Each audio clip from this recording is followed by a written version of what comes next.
ભરૂચ જિલ્લામાં pre monsoon એક્ટિવિટીના ભાગરૂપે મોડી રાત્રે સાર્વત્રિક વરસાદ વરસતા વાતાવરણમાં ઠંડક પ્રસરી જિલ્લાના તમામ 9 તાલુકામાં વરસાદ નોંધાતા લોકોને આકરા ઉકળાટ અને ગરમીમાંથી રાહત મળી।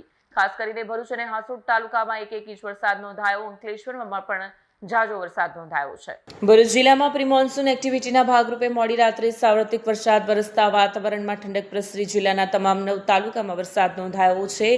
અન્ય વિસ્તારોમાં પણ હળવાથી મધ્યમ વરસાદ વરસ્યો છે। વરસાદના સત્તાવાર આંકડા મુજબ જંબુસરમાં 6 મિલીમીટર, આમોદમાં 9 મિલીમીટર, વાગરામાં 20, ઝઘડિયામાં 1, અંકલેશ્વરમાં 7 મિલીમીટર, વાલિયામાં 1 મિલીમીટર અને નેત્રંગમાં 4 મિલીમીટર વરસાદ નોંધાયો છે। બીજી તરફ મોડી રાત્રે પવનના સુસવાટા સાથે વરસેલા વરસાદના કારણે ભરૂચ અંકલેશ્વર વિસ્તારમાં જલારામ મંદિર નજીક મહાકાય વૃક્ષ ધરાશાયી થયું હતું। શહેરમાંથી જૂના બોરભાઠા અને દીવા ગામ તરફ જવાના માર્ગ પર વૃક્ષ પડી જતા થોડા સમય માટે અવરજવરમાં અડચણ સર્જાઈ હતી। જોકે સદનસીબે ઘટનામાં કોઈ જાનહાનિના એંધાણ નથી। વરસાદે એક તરફ લોકોને ગરમીમાંથી રાહત તો આપી છે, પણ બીજી તરફ હાંસોટ પંથકના ખેડૂતો માટે મુશ્કેલી ઊભી કરી હતી। ખેડૂતોએ ખેતરમાંથી કાઢી રસ્તા પર સૂકવવા મૂકેલો ડાંગરનો પાક વરસાદમાં પલળી જતા નુકસાન વેઠવાનો વારો આવ્યો છે।